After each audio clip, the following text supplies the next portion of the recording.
Bonjour les épicurieux, aujourd'hui les histoires que je vais vous raconter porteront sur le sujet de l'émotion.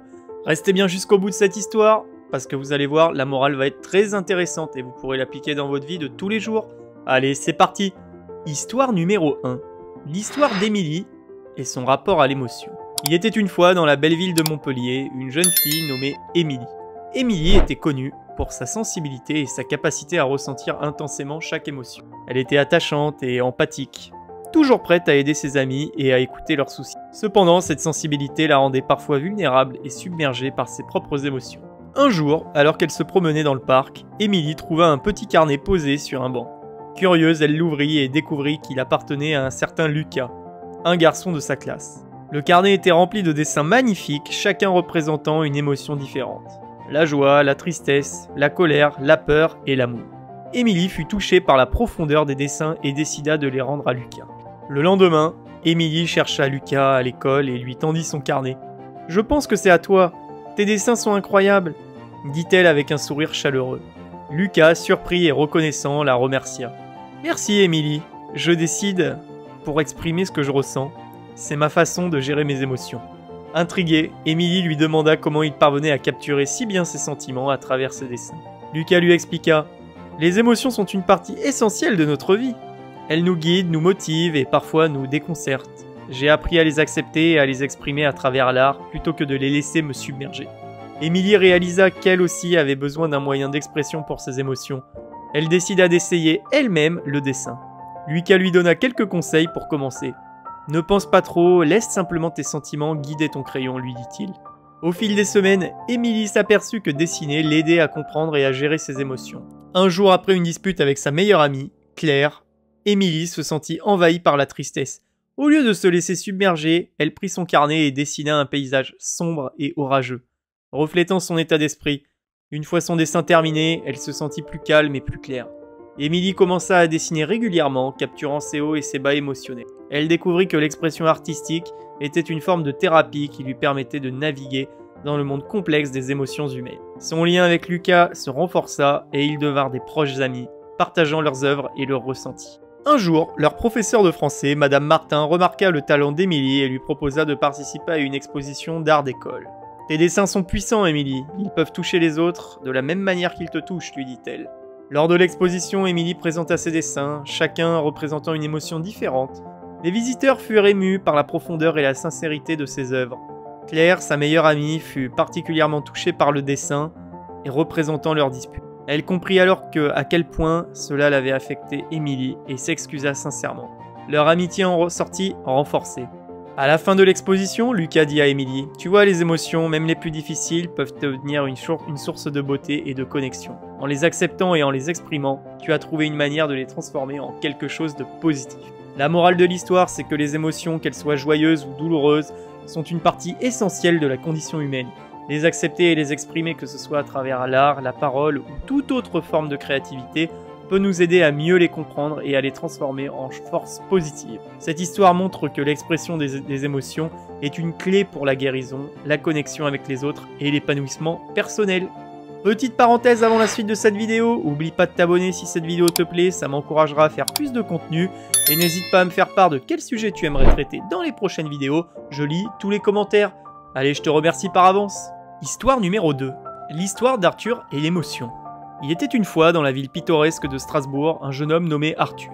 Arthur était musicien talentueux, connu pour jouer du piano avec une passion qui touchait le cœur de tous ceux qui l'écoutaient. Pourtant, Arthur avait un secret, il avait du mal à gérer ses émotions. Souvent, il se sentait envahi par ses sentiments qu'il ne savait pas comment exprimer, ce qui l'isolait des autres.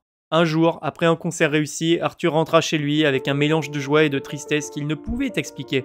En chemin, il passa devant un café où se produisait un groupe de musiciens. Attiré par la musique, il entra et s'assit pour écouter. Il remarqua une jeune femme, Camille, qui jouait du violon avec une intensité émotionnelle semblable à la sienne. Après leur performance, Arthur se présenta à Camille et ils commencèrent à discuter. « Ta musique est incroyablement émotive, dit Arthur. Comment fais-tu pour exprimer autant de sentiments à travers ton violon ?» Camille sourit. « La musique est ma façon de libérer mes émotions. Chaque note que je joue est un reflet de ce que je ressens. J'ai appris à ne pas fuir mes émotions, mais à les accepter et à les transformer en quelque chose de beau. » Intrigué, Arthur demanda à Camille de lui en dire plus.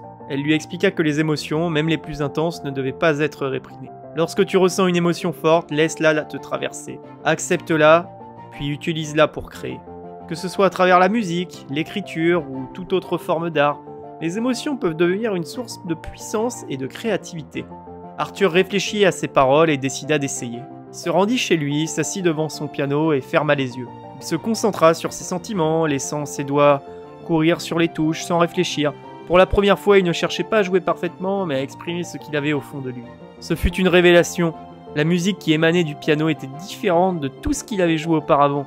Elle était brute, honnête, remplie de joie et de tristesse, de colère, d'amour qu'il ressentait. Arthur comprit que ses émotions n'étaient pas un fardeau, mais une richesse. Les jours suivants, Arthur continua d'explorer ses émotions à travers sa musique. Il écrivit des compositions qui captivaient son public par leur authenticité et à leur profondeur. Il commença également à parler plus ouvertement de ses sentiments avec ses amis et sa famille, découvrant que cela renforçait ses relations et lui apportait un soulagement. Camille et Arthur se retrouvèrent souvent pour jouer ensemble, partageant leurs émotions à travers leurs instruments. Leur musique devint une symbiose de leurs âmes et ils réalisèrent que l'acceptation et l'expression des émotions pouvaient non seulement créer de l'art, mais aussi des connexions humaines profondes. Un jour, après un concert particulièrement émouvant, Arthur prit la parole devant le public. « J'ai longtemps lutté contre mes émotions, pensant qu'elles me rendaient faible, mais j'ai appris que les émotions sont une partie de nous qui doit être honorée et exprimée. Elles sont la source de notre humanité et de notre créativité. La morale de l'histoire, c'est que les émotions ne doivent pas être réprimées ou ignorées. En les acceptant et en les exprimant, nous pouvons transformer nos sentiments en une force créative et un moyen de connexion authentique avec les autres. Les émotions sont une richesse qui, lorsqu'elle est bien utilisée, peut donner naissance à des œuvres d'art puissantes et à des relations profondes. » En conclusion, les histoires d'Émilie, d'Arthur nous offrent des perspectives riches et variées sur la manière dont nous pouvons comprendre, accepter et exprimer nos émotions en soulignant l'importance de l'expression émotionnelle dans notre vie. En réfléchissant à ces histoires, interrogeons-nous avec ces questions. Comment accueillons-nous nos propres émotions au quotidien? Avons-nous trouvé des moyens sains et créatifs pour les exprimer? Comment pouvons-nous utiliser nos émotions pour enrichir nos relations dans la vie personnelle? Ces questions nous invitent à reconsidérer notre approche des émotions et à explorer des façons de les intégrer positivement dans nos vies pour un impact significatif et authentique. Et voilà, c'est tout pour aujourd'hui. J'espère que cette vidéo vous a plu autant qu'à moi de la réaliser. N'hésitez pas à me dire en commentaire quel sujet vous voulez traiter et nous les traiterons en large et en travers.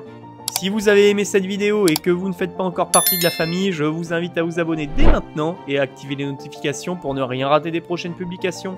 Ensemble, devenons plus intelligents.